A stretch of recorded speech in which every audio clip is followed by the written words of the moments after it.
Space, the final frontier.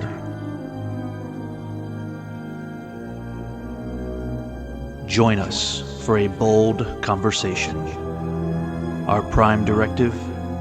To recap our favorite Star Trek shows, both new and old.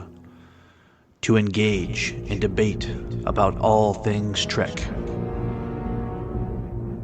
Prepare to energize with phasers set to stun.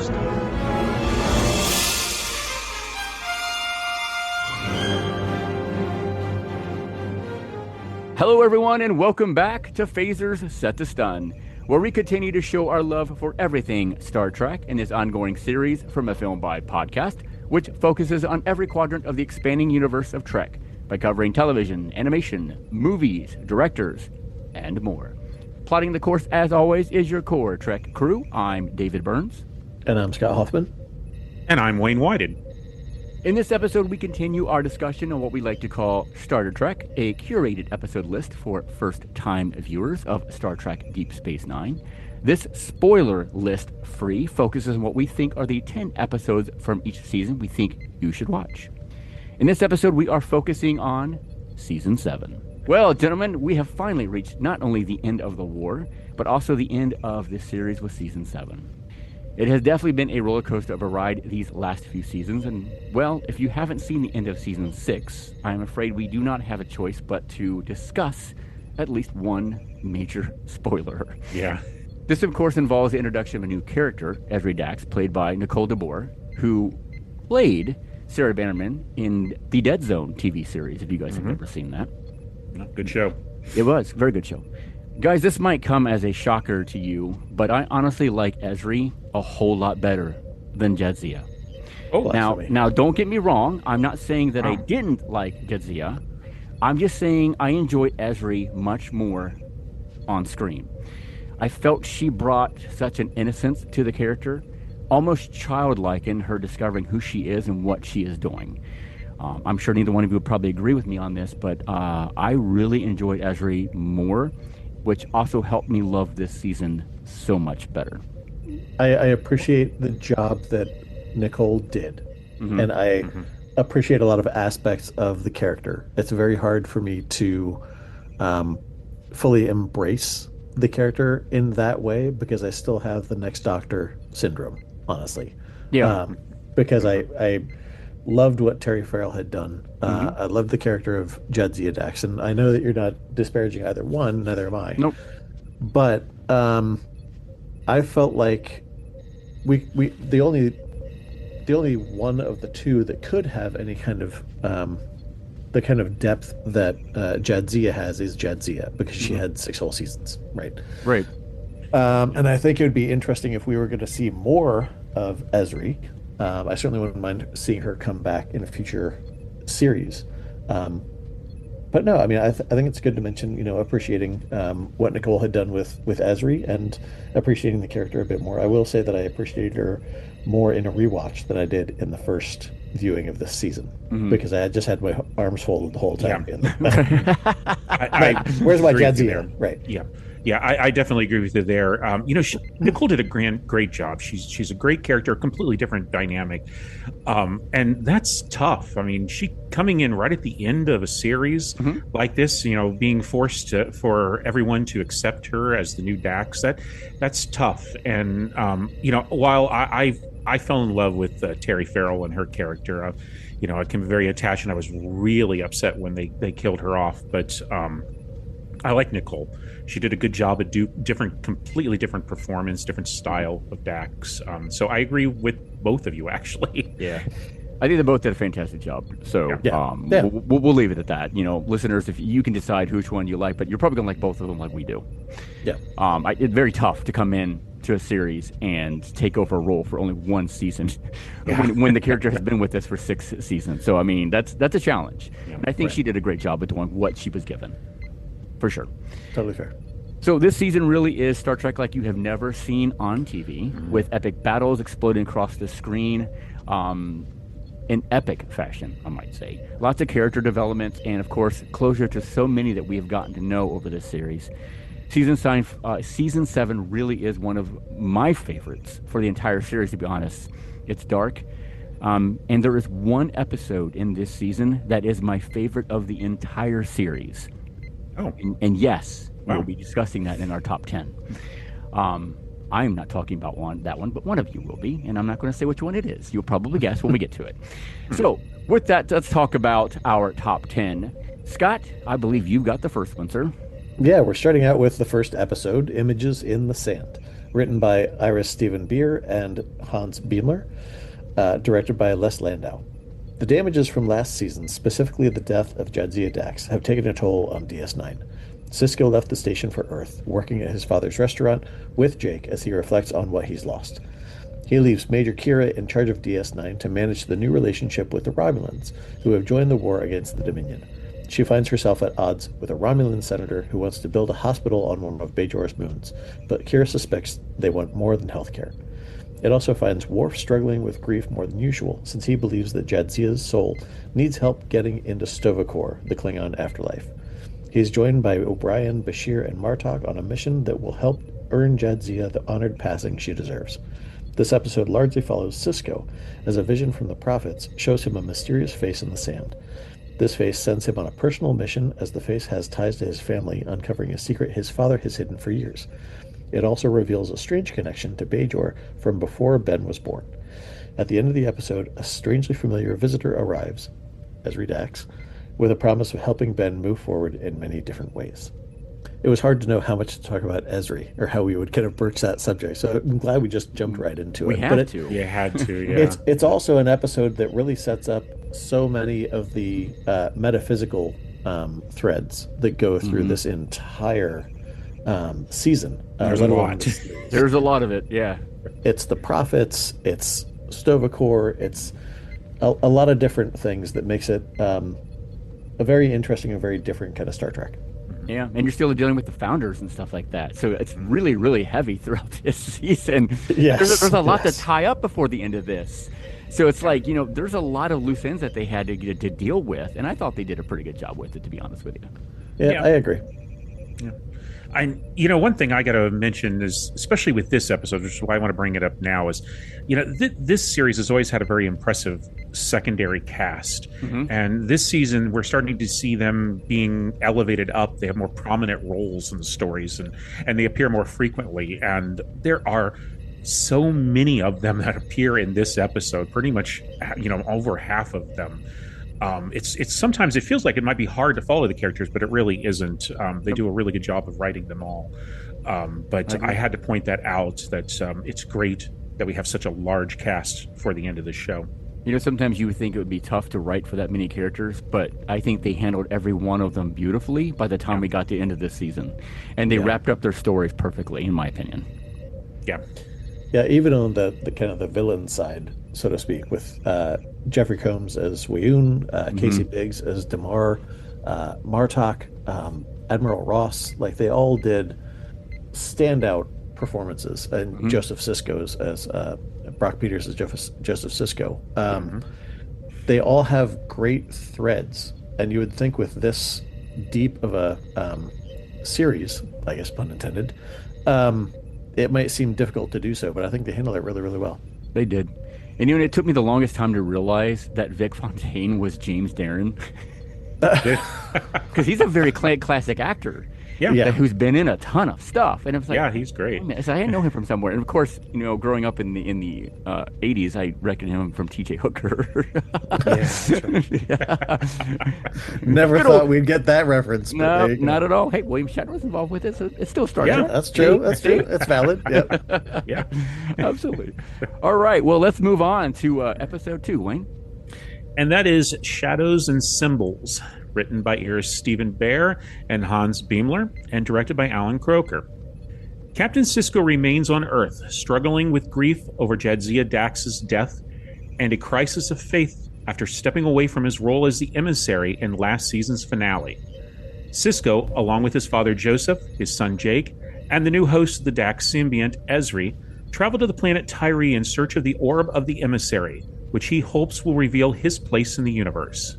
On Deep Space Nine, Kira, Odo, and the remaining crew contend with the growing Dominion influence as Bajor's political future becomes increasingly unknown. Worf mourns Dax and questions his place among the Klingons, while the fragile Federation-Klingon alliance begins to show signs of strain. Now, this is a rather unusual episode to have this early in the season, only because it's, we've been promised a lot of these full-on war stories with the Dominion War, after the last season's finale. But this is a rather small and quiet episode. It's mainly used for character building, but it's also a very necessary episode. With the start of the 7th season, there are so many stories happening all at the same time. Plots left over from last season. On top of that, we're having to introduce the audience to a new character, as we just mentioned. But this episode is used more as a kind of a little soft reset for the series. It reminds all of us that Deep Space Nine is a character-driven series first and foremost, just like The Next Generation was. It's not just a war story with a lot of space battles and flashy visual effects. It's the pause that we got early that it really paves the ground for the rest of the season. But now, with that being said, I'm not sure that I like the change they made for Sisko about his past. I won't say any more because it's a big spoiler. But it just doesn't sit well with me. But here it is, and it's important to the rest of the season, the story, and there's nothing I can really do about it. So you just have to kind of accept it. But I mean, that's my opinion of it. All I can say is, take me out of the oven, Moogie. I am cooked. Yeah. Yeah, I agree, Wayne. I think I didn't really even remember the revelation that we get in this kind of two-parter, so to speak, even though it's like and then the whole thing is connected, so you can't skip any episodes.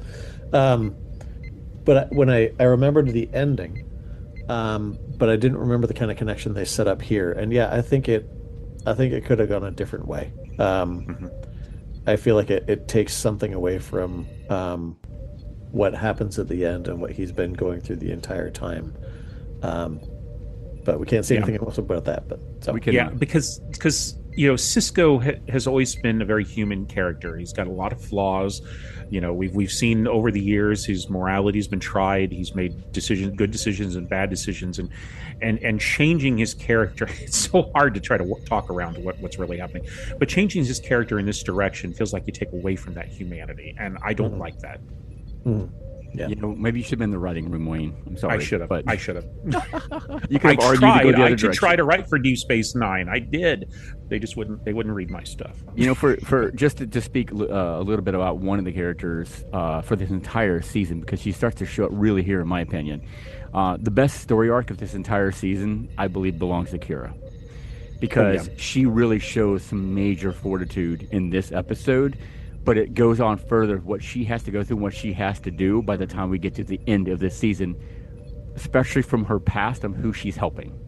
Yeah. Oh, for sure. Yeah. So, yeah. Yep. And she got a promotion. Yes. She's a colonel now. Yeah. Yeah. Which I like that. I like the colonel branch for her. Yeah. It's very, very fitting. All right, let's move on to episode 3, which is Treachery, Faith, and the Great River, directed by Stephen Posey, written by David Weddle and Bradley Thompson. Odo is provided information about the Dominion from a special Vorta, but wants asylum in exchange for this information. As Odo is trying to uncover what this Vorta has given him and help him escape, Nog is doing what Ferengis do best, following the great material continuum by wheeling and dealing as he wants to get a piece of equipment that Chief O'Brien desperately needs in order to meet a deadline demanded upon him from Captain Sisko. So guys, you're still digging into some deep stuff here with Odo, as we know where this is going through the season. But I have to say, Nog in this episode is just absolutely brilliant again, because as you guys remember, he did this very similar with Jake a few seasons ago. And I feel like we needed some comic relief, and we get it here, because some of the things when Chief O'Brien gives permission to Nog using his code and the stuff that starts disappearing, and I don't want to say too much because I want to leave the fun stuff to the listeners who've never seen this episode, and what the reaction that Chief O'Brien has to have when he is confronted with this stuff is hysterical. Yeah, it's definitely a standout episode for Nog and for Jeffrey Combs as Wayoon, playing multiple roles. Yep. I forget if we talked about the head count for Jeffrey, like how many No. roles he's had on. No, A we haven't. lot. He's like the Kevin Bacon of Star Trek. Like he's been in and connected to so many things, but Yeah. he does a great job in this one. He does. Yeah, it's a good example of the secondary cast being brought up and being playing a very important part in this episode. Plus, I love the scene where he's trying to eat that pizza with those chopsticks. That makes me laugh. It's great. Every time. Yep. And I tell you, something they did here that you really don't see in the world of Star Trek is, the kind of collectors who are collecting captain stuff. Oh yeah, Like baseball cards. I thought that was hysterical. Yep. yeah. But I won't go too much into that because I don't want to give away to the listeners still. Yep. But I mean, it's a great example of how they do a great balance of comedy and drama, because they know that it's the end of the season. It's got to be a heavy one, and they still find ways to keep it light. All right, well, let's move on to the next one. And I will say this one is my favorite of the entire Deep Space Nine.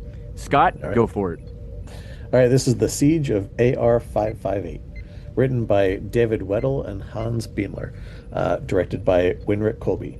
The Federation have captured a Dominion communications array with high strategic value, and the Defiant crew has been dispatched to help defend the outpost of AR-558 that guards it. Sisko, Nog, Quark, Ezri Dax, and Bashir are among the crew on the front lines, as they find a war-torn squad has been defending this position relentlessly. Their threats include ongoing attacks from the Dominion and Houdini mines, which appear out of subspace at random times in specific locations, so you never know where or when they'll go off. This battalion is filled with war-based psychological and physical scars, and they find themselves on the edge of defeat. With 2/3 of this battalion dead, Sisko steps up to lead an effort to turn the tide and save them. This is a particularly important episode for Nog, who truly shines as an officer and a character in this episode despite protective protests from his uncle Quark. It's an important turning point for Nog and several other characters, and although much darker than conventional Star Trek episodes, it's one that cannot be missed. It's definitely a war-heavy episode. Yeah. There were times when it felt like almost like a MASH episode. Or Much more serious. Platoon, Yeah. or something like that, right? The cinematography with this one is so dark. At times you have to kind of squint to see what you're seeing. But it's an amazing arc for both Quark and Nog. But what they put the rest of the battalion through is crazy. You're seeing exactly what happens to people who are on the front line, soldiers who are put to the test beyond what the line is that they can handle, and you see that in this episode. But what I love about this episode is, first off, you're getting into the mentality of the soldiers that you never see with Starfleet. We did see an episode that was Strange New Worlds, remember? Yeah, we did. The Klingon War during season 2, and I absolutely love that episode because these are stuff you don't really see in the world of Star Trek in Starfleet because they're not a warring organization. But when you're forced into it, you have to do it. But what I loved about that was just seeing the front lines like this, like you would see infantry in the trenches dealing with, and Sisko and them being forced in there with them. But what I absolutely loved is they picked characters who are not the warriors. Yeah. Worf is back on the ship, exactly where he needs to be, because we need to see the characters who don't know how really to be on the front lines, getting to see how their reactions are on the front lines. And I think that was important to this story, because we're seeing through their eyes like a soldier would be who's just getting to the front lines for the first time. You're getting to see those veterans who have been out there for months and months, getting that death stare. And that's what I love about this episode. Very cinematic. The lighting was incredible in some of those scenes, especially when Quark was talking. The lighting on him was fantastic. But Scott, you mentioned Platoon. There is the scene towards the end of the episode when they're the big battle. The score there was so close to Platoon that it was ridiculous. Yeah. Yeah. I think that's what they were going for. I think so too. Yeah. And it was amazing of what we witnessed in this episode. And there were so many character actors in this. Bill Mumy, who was in this from Babylon 5, obviously Lost in Space. James Darren again playing Vic. Raymond Cruz as Vargas, who I think was incredible in this episode. Absolutely. And Patrick Kilpatrick, he was really good in this episode. So many things happen in this episode that keeps you on the edge of your seat that there's no doubt in my mind this was my favorite of all of Deep Space Nine. Well, and you mentioned that giant battle scene with that score that felt so close to Platoon. An interesting needle drop just before that, I thought was being kind of, I was kind of listening for it to be like a orchestral repurpose of that needle drop, which it wasn't. But it was interesting that I was like expecting that or thinking that the entire time I was listening to it. Yep. I'm glad you brought that up too, because that's a composer we've never talked about. That's Paul Belargian. His score is fantastic in this. I think it's probably one of my favorite, at least the top 5 favorite scores from Deep Space Nine. Great score. It is available on Volume 1 of Deep Space Nine's collection from La La Land. I'm so glad because I love listening to it. It's a great score. He's a good composer. Yep. I think if I would to go back to pick my favorite Quark scene, it would be in this episode when he gives the speech about humans to Nog. Oh yeah, that was phenomenal. You see so much more depth of Quark in this one. This one, he truly is an uncle. There's no opportunity to exploit. There's no profit to be gained. He just wants to protect his nephew. Yep. At the same time, he wants to respect his nephew's wishes because he sees how seriously he's taking his new role. Agreed. Yeah, and this is considered one of the most one of the best episodes of the series by most fans. It's odd to think that there was a lot of controversy behind the scenes. They did not want to make this episode. The production did not want to make it. Everyone, but they were determined to do this. They really wanted to show the horrors of the war, and I'm so glad that they did this because it really is the highlight of the season. Yeah, it puts Star Trek on a whole new level with this episode. It really, really did. Yeah. Well, and I mean, even though I know that there's some, there are some views where they say like this isn't what they think of as Star Trek is because there's so much battle, because there's so much war. But it is interesting to show it in this way, to show it this close to the front lines, to see what kind of things they're trying to prevent. All the negotiations with all of the, mini missions that would never get to the front lines like this. You can understand the depth and the importance of those missions that they go in. Yep, absolutely.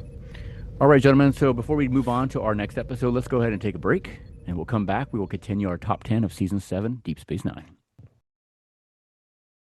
Welcome back, listeners, to Phaser Set to Stun. We're continuing our discussion of Star Trek Deep Space Nine, Season 7. Wayne, you have our 5th pick. And I apologize because I didn't take Latin, and I'm probably going to butcher this. Inter Arma Animum Silent Legis. Good enough. Written by Ronald D. Moore, directed by David Livingston. Dr. Julian Bashir is recruited by Section 31 agent Luther Sloan to attend a medical conference on Romulus, where he is asked to secretly give his medical evaluation on a top Romulan political candidate. But Bashir discovers that Section 31 is manipulating Romulan internal power struggles to keep the Romulan Star Empire firmly allied with the Federation against the Dominion. As the plot unfolds, Bashir learns that Honorable Romulan Senator Kretak is being framed while a ruthless Tal Shiar leader named Koval is secretly backed by Section 31. Now, there's a lot I can't talk about due to spoilers in this episode. Yeah, there is. But this is the season's star piece for Alexander Siddig.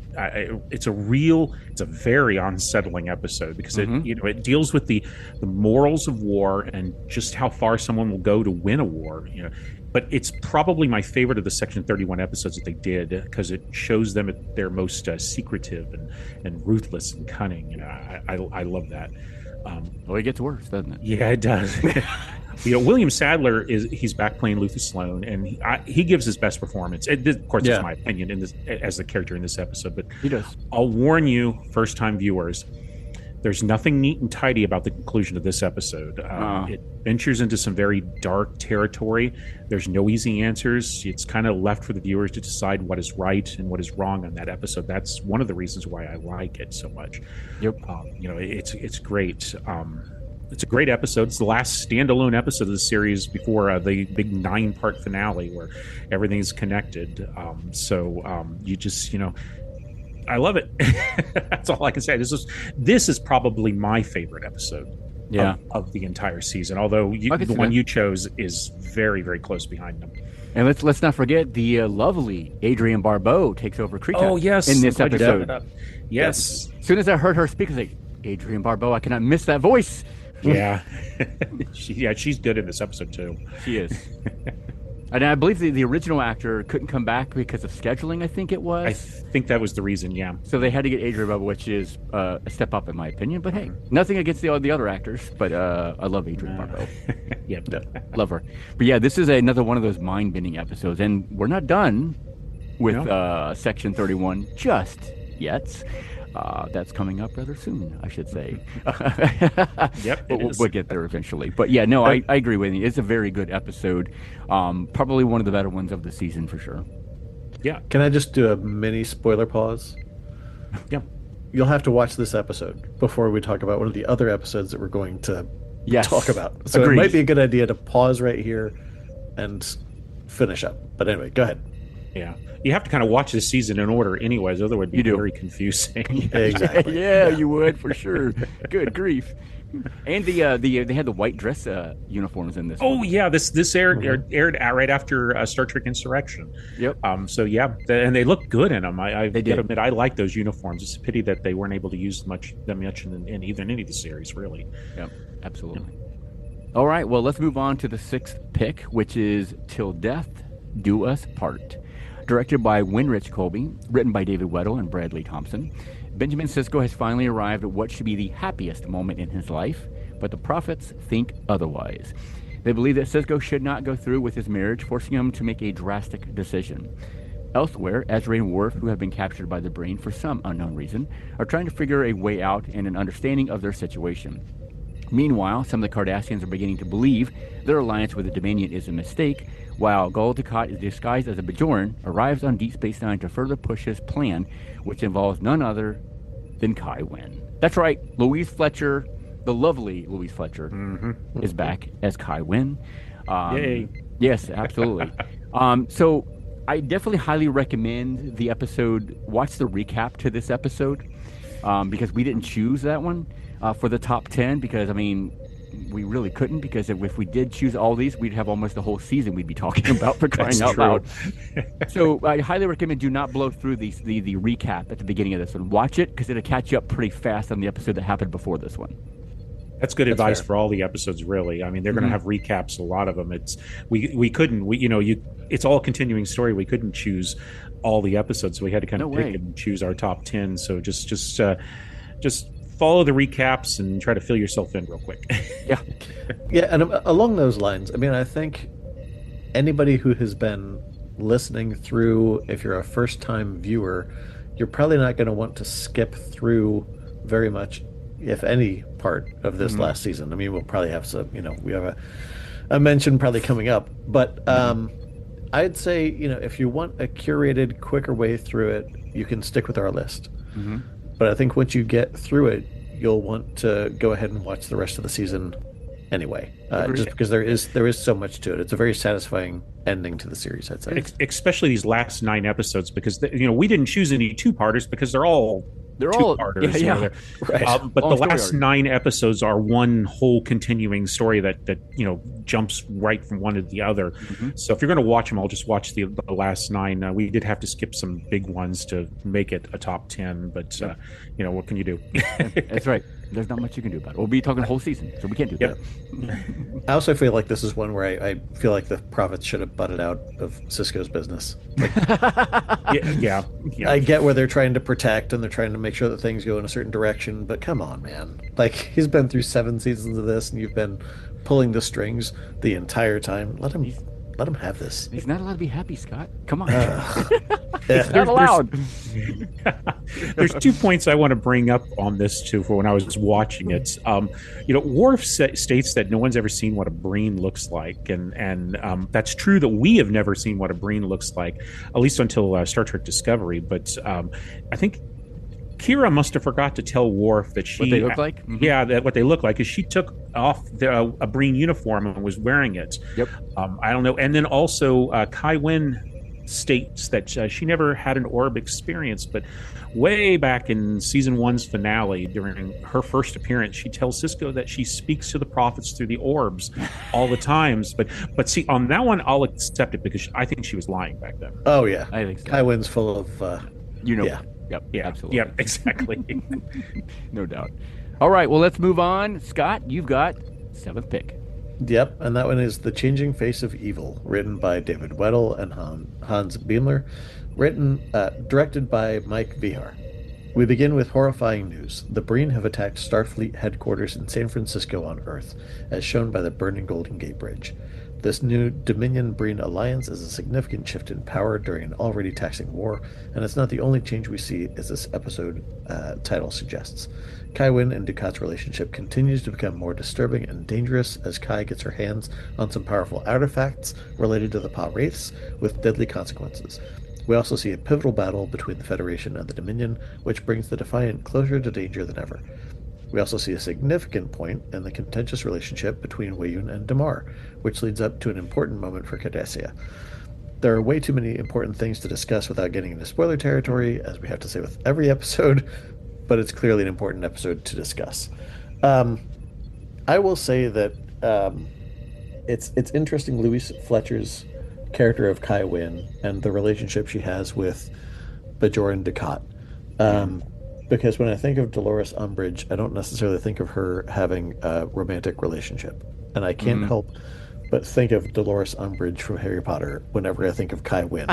And it's I see it. Oh, man, Yep. do we have to see this? But it's interesting. I mean, it's disturbing, and you can see where it goes. It's got to be a relief for the actor who plays Ducat, Mark Alimo, to be basically out of makeup for a while. I'm sure he was happy about, by the way.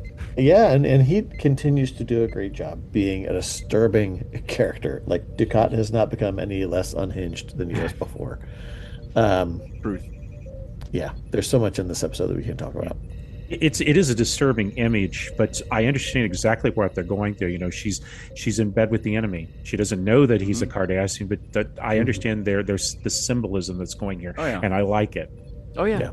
It's a good twist to the story, and how it's going to unfold at the end of the season. So no, I think it was great that the writers went this route, because it just added that extra tension to that portion of it.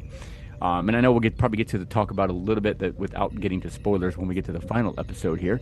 But I think they did a really good job with that. One thing I want to say that this bothers me, doesn't have a problem watching, because I do like this episode. I think it's a really, really good episode. But this bothers me a lot as a Trekkie fan.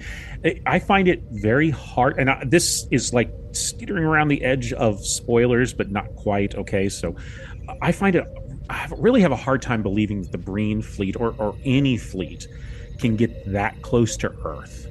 I really can. I mean, didn't the Federation learn anything from like the Borg? The Borg twice. They've appeared in Earth's or even the Xindi's attack on Florida. I mean, I'm glad that by the time Star Trek Picard in the 25th century comes around, that we finally got a planetary defense system to protect the planet. But why in the heck did it take so long? They're slow, Wayne. They're slow. It's ridiculous. I mean, is there not even a ship or anything floating around Earth or something? A cannon, or I don't know. They need to take the Federation needs to take a cue from the Rebel Alliance. All right, build a big cannon or something that they can shoot. I don't know. You're talking about Starfleet, who still cannot realize that androids could be dangerous. Yeah, that's right. Or at least take a cue from Spaceballs and just put a big shield around the planet. Right? Yeah. No joke. All right, well, let's move on, guys. Let's move on to our 8th pick, Wayne.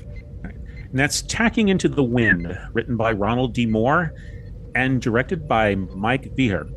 The Klingon Empire nears the brink of collapse as Martok faces political isolation and a devastating loss of honor, seen as a political threat to Gowron. Worf challenges the corrupt Chancellor, facing him in a fight to the death in order to restore the disgraced general's place in the Empire. Back on Cardassia, Damar's resistance suffers a major blow when Dominion forces brutally execute his family, which only hardens his resolve to fight back. However, Kira struggles to support Damar, but helps him, and despite her hatred of the Cardassians, recognizes the necessity of unity against the Dominion. This is a very emotionally charged episode, to put it lightly. There is so much happening in this episode, and it's not confusing or hard to follow. That's one thing I want to straight. It's kind of hard to talk about without any spoilers. I may have touched a little bit on in that narrative, but I had to make a decision what to say and what would be bigger. So I kind of mentioned the small ones here, but the Klingon story is probably the most important of the three stories that are happening here. And with this episode, we pretty much fondly say goodbye to the Klingons of the 24th century. This is the last episode to prominently feature them as a race in any of Star Trek, because with Voyager's going on, but all they have is B'Elanna Torres. They're so far away from the Klingon Empire. This is it. But the Cardassian story is also very important to pay attention to, because there's a lot of character growth that will play a really important part in the final remaining episodes of the series. The whole episode is a turning point, not just for those characters, but for the series. One of the best lines in that episode was when they say great men don't seek power, it is thrust upon them. Yeah. I absolutely love that line. I know they were quoting, but still, I think that was very perfect for the situation that was going on. And I don't want to give away anything, but when that scene happens and that's said to that certain character, I just think it added so much depth to the situation, is what it did. When you talk about how it's hard to skirt around spoilers, because these next three picks that we're talking about, there's so much going on because we're getting closure of the entire series now, and it's tough to skirt around some of this. They're almost all spoilers. From beginning to end, it really is. They really are, because it's so full, and they have to. They don't have a choice.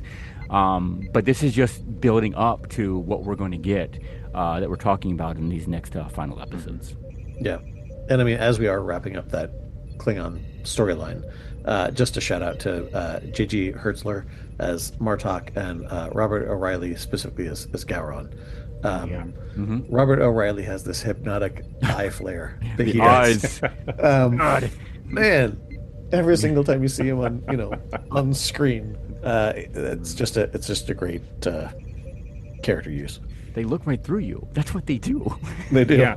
And his story along with Worf's, and the whole story between Worf and Gowron has always been a very fascinating one. It's been going on all the way back 9 years now, since 1990. But if you look what happens in this episode and then remember back to what happened in Gowron's first appearance, there's a nice symmetry between the two, the first and the last appearances. Yep. Yeah. Absolutely. All right, well, let's move on to the 9th pick. This is going to be in relation to an episode that we just talked a little bit ago. Episode called Extreme Measures, directed by Stephen Posey, written by David Weddle and Bradley Thompson. The war continues among the stars while the disease affecting Odo ravages his body more and more, forcing Dr. Bashir and Chief O'Brien to go to extreme measures to find an answer. They force Section 31 Sloan out of hiding, and they're going to do whatever it takes to help find a cure for their friend. However, everything they do crosses a line that Starfleet will approve of, which will put O'Brien and Bashir into a position they never imagined, which will put their friendship to an all-new test. Now, again, there's tiny bits of some spoilers in there, but we can't get around them. Yeah. Because of what happens. That's what this whole episode's about. So, we really can't discuss this episode if we couldn't give a little bit of spoilers away. I'm sorry. But this episode, man... William Sadler obviously is back as Luther Sloan, and I tell you, man, it really crosses a line for me. You're dealing with, you're going to possibly kill somebody to save somebody. Does that not cross a line somewhere that you're sacrificing one to save another? It definitely goes against Starfleet's ethics. Yeah, and the episode forces you to struggle with that. So by the time you get to the end of it, you're questioning the things that are going on, and you're like, should this really be happening? And then the end, what happens? You're like, damn, I don't know how I feel about this. Right, as kind of a microcosm of a situation, a larger situation that asks the same question. How is this possibly something that's justifiable. The Yeah. thing that they're doing, right? Um, I would say these last three episodes, the one we just talked about, this one and the next one, are also very important. I would say probably before you see Picard season 3. Hmm. Is that fair? Yes, there. Yeah, Yeah. it's fair. Because there are elements of that same kind of discussion that come up there. Yep. It's the whole, do the ends justify the means type of storyline. Yep. I like this episode. I like the other Section 31 better, but this is a good episode because it's a good Bashir and O'Brien episode. Very good one. And I'm glad that the series took one last time to be able to put the two of them together, because I've always enjoyed their friendship throughout the series and the stories that were told from them. So even though this late in this season, I think this is this is the third to last episode. So Yeah. it's a great to see that one last time. And it is considered a bottle episode if you think about it. Yeah, it is. It's very cheaply made because obviously they're saving money for the final 2 episodes. And they really needed that money for that last episode. Woo. Yes, they did. But the fact that this is a bottle episode, but it's a damn good one. It really is. All right. Well, let's move on to our final pick. Scott, you have the pleasure, my friend. I have the difficulty of trying to sum up a series with a Yeah, you do. spoiler-free. Okay, What You Leave Behind, written by David Weddle and Hans Beimler, directed by Alan Croker. So obviously it's the final episode of the series, and we hope it's the end of the Dominion War. It's also a moment when Dukat is closer than ever to realizing his vengeful vision for Bajor and the entire quadrant. Kira, Garrick, and other important characters are leading resistance forces on Cardassia as Wynn and Dukat head for the fire caves on Bajor, where the Pa Wraiths wait to be released. We also see Sisko, Martok, and Ross leading the way for an assault on the Dominion's vast fleet, while the leading founder continues to struggle with the virus that wreaks havoc on her species. Again, there are way too many things to discuss without getting into spoiler territory. You did a good job. You did a fantastic job. Just trying to dance around it, but Dave, what did you think about the way this episode wraps up the series in general? So I think it did a fantastic job of wrapping it up, for one. But what I really like about this, it has, and this isn't really a spoiler, I don't think, it has a fake ending. Just when you think everything's wrapped up, you still get some additional things. You know what I'm talking about, right? Yeah. Just when you think it's over, you're like, oh, wait a minute. No, it's not. I forgot about that. We still got one more story to go. Yeah, exactly. So then you get that thrust upon you. So then you get that closure. So you actually get 2 closures in this finale. And I think it was really neat that they did it that way. Because actually, by the time you get done with the first one, you really do kind of forget about it. I mean, at least I did. Mm-hmm. And then when it goes, I say, oh, wait a minute, I do remember that was still going on. Crap. Mm-hmm. So as ending a series like Deep Space Nine, because as we've talked about, this is a really dark Star Trek. And it takes a lot of emotions to get through it. It really does. Mm-hmm. It's draining at times. But I think they close it out beautifully. Would I like to see some of these characters again? Absolutely, I would. Yeah. I don't know why we haven't seen them, and it's very confusing as to why some of these characters we have not seen again. Mm-hmm. But overall, Scott, yes, I loved it. Yeah. Hey, I want to add a little bit of personal trivia. I have to state that I believe this is the only episode of Deep Space Nine that you and I, David, we saw together. Yeah. Because you were living in Lafayette at the time, and I had taped it, and I brought it over there, and we watched it together. The only episode of this series.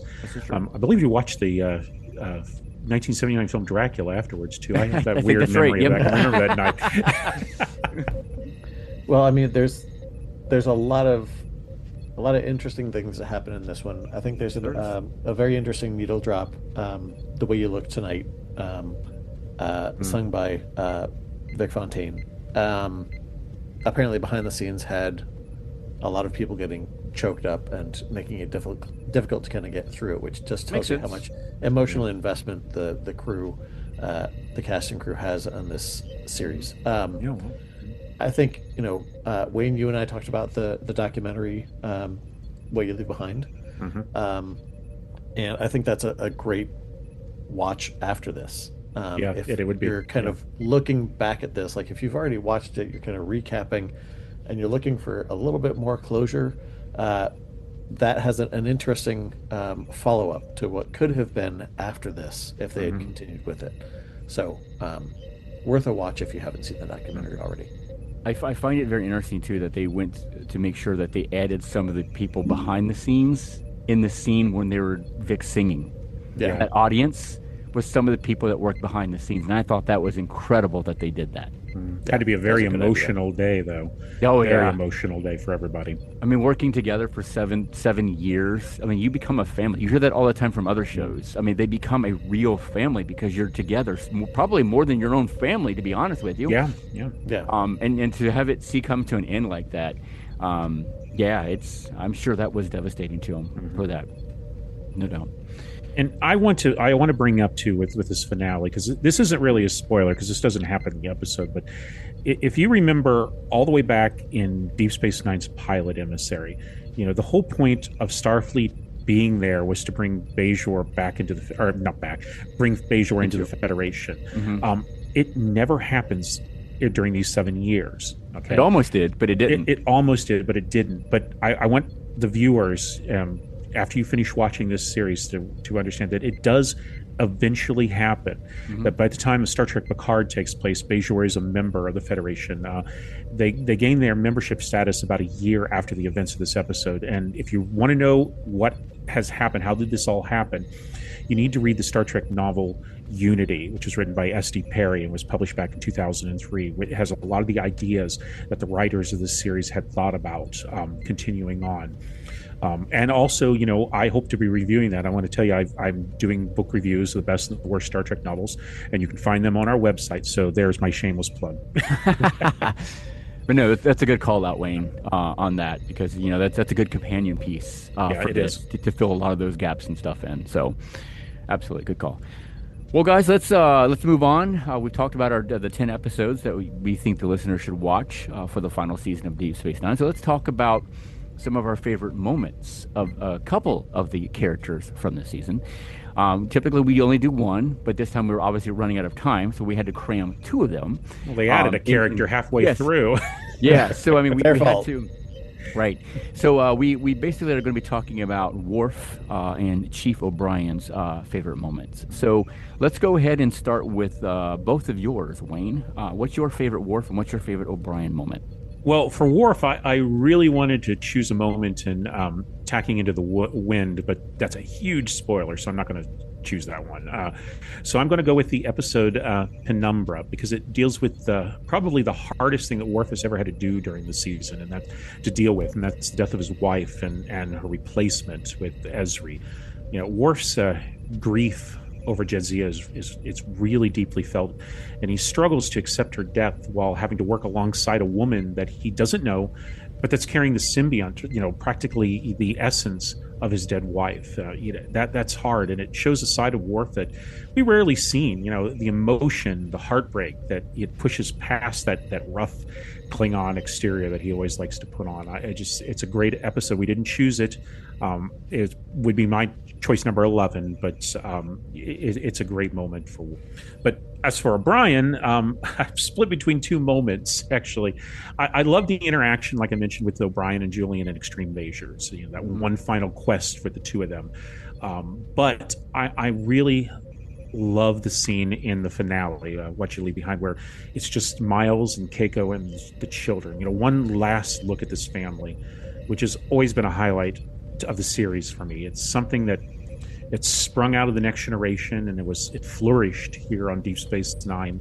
A married character with children. It's something that was a first for Star Trek, and if I may so, it was the best of all the relationships. I'm so glad that they were able to squeeze that in the finale, so we could see them one last time together. Good call, Scott. What about you?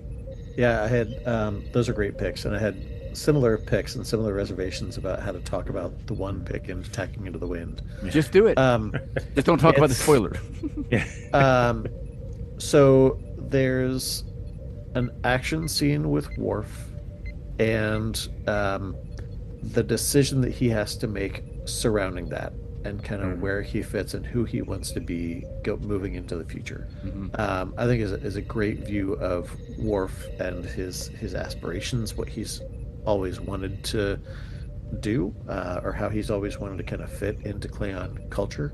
And I think there's some great moments there between him and some of the other main characters, particularly the Klingon characters that he's been working with for a while. As far as O'Brien, in the first couple of episodes, there's the scene where he decides to go visit Worf and kind of check in on him with a drink and try to kind of comfort him or help him work through Jadzia's death over a bottle, and knowing that he's having a drinking session with a species that can physiologically drink him under the table naturally.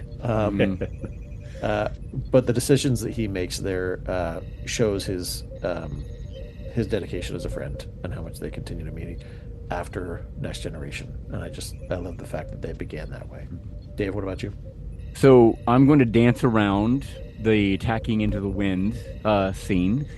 I'm not going to say what happens in the scene because I don't want to ruin it for the listeners, because it's really, really important to Worf and to the story and stuff like that. But I still have to call out that scene because that is one of my favorite Worf moments. The line that he uses, the situation that's going on, it just shows what a powerful individual he is. He could have taken what he was given, but he doesn't. And he gives it to someone who doesn't think they earn it, but they did. And, there's a line that he uses, and, if you put two and two together, listeners, you'll know that I probably mentioned it in this episode. But it's really, really well done. And I had, even though I can't really talk about it because it's going to give away too much, I still think that is one of the best Worf moments between the Next Generation and Deep Space Nine, in my opinion. Yeah, definitely. My O'Brien, it came down to actually two of them, but the one I really want to go with is, it shows how much he loves Bashir as a friend. It shows how much he cares about him. Remember, he kept putting off telling Bashir that he was going somewhere to teach. And, the moment he chose to tell Bashir what was going on, think about the situation that they were in. He wanted to make sure that he told Bashir just in case they were not going to get out of it. He did not want to, something happened to him and it goes untold to his best friend, someone who cares about, someone he loves. And I felt like that moment was, yes, it was odd that he picked that moment, but he understood the severity of all of it. And he realized that, if he doesn't tell him now, he may never get the chance. So he picked that moment to do it. And I thought that just showed you the strength of their friendship, and it showed you how much O'Brien really cared. And that's like my favorite moment with O'Brien. Good one. That's a good pick. All right, well, let's go to our worst episode of the season. Scott, how about you? What's your pick? Emperor's New Cloak. I'll just admit, I didn't even watch it because I was so sick of the Mirror Universe. And Wallace Shawn does a great job of Grand Nagus Zek, but I'm kind of sick of Grand Nagus Zek at that point. So I don't think it takes away from the season if you skip it. But that was the one that fell by the wayside for me. Wayne, what about you? Well, I forgot about that episode when I was typing this up. Otherwise, that would probably be my choice. But other than that, there wasn't really a episode that I absolutely hated. Well, no, including that, actually. I didn't really hate any of the episodes. Right. But I chose Take Me Out to the Holosuite. It's not a bad episode, but it's just a little too lighthearted and comedic for me, right in the middle of all these really thick, dramatic war episodes.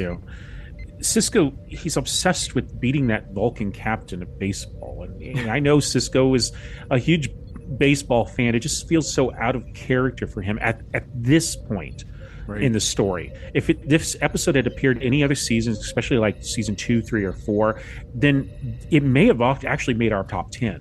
But it just slams the brakes on the war for me, and it just says lighten up. I don't like that. Just doesn't feel right for me.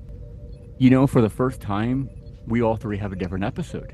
Uh-oh, that's a bad sign. It is. I went with Covenant, where Kira's unexpectedly transported to Impact Nor, where Dukat is after Kira to get her to join a cult that worships Paul Rafes. That's right, yeah.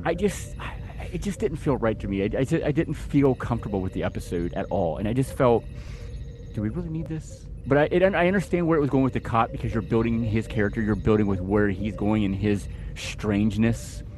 But just trying to get Kira to join that. Come on, really? Yeah. It just didn't feel right. It just felt out of place. So You summed it up. We chose 3 episodes that basically say, do we need this? And the answer for those 3 episodes is no. we don't. There we go. See. But I think this is the first time, isn't it, between the Next Generation and Deep Space Nine that we all picked 3 different episodes? Yeah, usually we always chose the same. Yeah. Wow, that's crazy. All right. Well, good talk, guys. It was great talking about Deep Space Nine. It's kind of strange that it's ending already. It felt like we just started. Yeah. Well, what do you think, listeners? Did we get it correct? Did your episodes make the cut? If not, let us know and why. We would love to hear your comments. Before we go, though, I want to talk about, I know today they made an announcement that Jonathan Frakes and Brent Spiner have started their very own podcast. Yeah. So I'm very anxious to hear that because, I mean, those 2 guys are like brothers. They have a deep love for one another because working on the Next Generation and the movies and everything like that. They have a deep respect for one another. And I know they do a lot of stuff, outside of the world of filming and stuff like that. So they really are a family, kind of like we talked about with the Deep Space Nine people. So I'm very anxious to hear that podcast, to listen to those 2 guys talk. I think that's going to be fun, guys. I really, really do. I do. I cannot wait to listen to that. Yeah. I also want to talk a little about what's ahead for us here at Phasers. We obviously are going to be starting a new season very soon. We kind of ran over a little bit with Deep Space Nine, so we apologize with that. But the new season starts here in a few weeks, where we are going to go back to what we did with Strange New Worlds in Lower Decks with Star Trek Academy. It starts here in a few weeks, so we're going to do the same thing, where we're going to talk about the episode. I believe we get the first 2 episodes. That's correct. Yeah. So we'll be doing those 2 episodes together. And then after that, we'll be, every week until the series is done. We are going to be celebrating the 60th anniversary of the original Star Trek. I'm very excited to take deep dives into those episodes, guys, with you. That's going to be fun because I know we've all kind of, anticipated that one day we'll get to talk about those episodes. So that is coming, and I'm looking forward to that, guys. Yeah, this is the first time that we've touched the original series other than the movies. So I can't wait to talk about it. There's some great episodes and some not so great ones. Yeah, there is. But I mean, it's the 60th anniversary. We have to do it, right, guys? But they're all classic. Yeah. That's the thing. They're all classic. They are. And then, of course, we have the 4th season of Strange New Worlds coming sometime this year. Most likely probably around the same time Season 3 came out, we're expecting. So we will dive into those episodes. Anything else, guys, that I might have missed that we're going to be... we will have some more bottle episodes, too. I know that we'll have a few of those. Wayne already mentioned, he's doing some book reviews and stuff like that. So we've got quite a few of them. Been reading a lot. I hope we'll probably... dive a little bit more into merchandise hopefully this season. You do take some breaks and then maybe maybe not this year, but next year we'll get into Voyager, for all you Voyager fans. But we need a break from the 26 episodes a season. We do. Yeah, this is a heavy break. one. And Voyager's not light either. I mean, no, there's a lot to Voyager, even though it'll be my first time. Oh, that's going to be interesting. Series. Yeah, that's going to be interesting. I'm looking forward to that one then, because it's going to be fun to see what Scott thinks. But that one's going back more to the old style of Star Trek, where you're on a ship. Yeah, right. So that's going to be a little bit different. So, but there's like later episodes in that season. That series is quite fun, kind of like we saw with Tribulation in Deep Space Nine. Mm-hmm. There's some fun episodes that you're going to get to witness in Voyager, and I can't wait to tackle those. All right, so listeners, you want to check us out, you can go to www.filmbypodcast.com for film and TV articles, and our entire library is streaming free. You can write to us at filmbypodcast@gmail.com with your questions, comments, and concerns. We may just read your response on the show and send you some Film By swag. All of our favorite Phasers episodes can now be found on YouTube, so please go there, listen to them, and subscribe. We would greatly appreciate that. Guys, it's been a pleasure diving into Deep Space Nine with you. Thank you very much for going out there onto the station and talking about this series. Yeah, likewise. It's been a fun revisit. Yeah, it sure has. All right, to all you listening to the show, following us on social media, and subscribing to our Patreon, we thank you. We will see you next time for another episode of Phasers Set to Stun.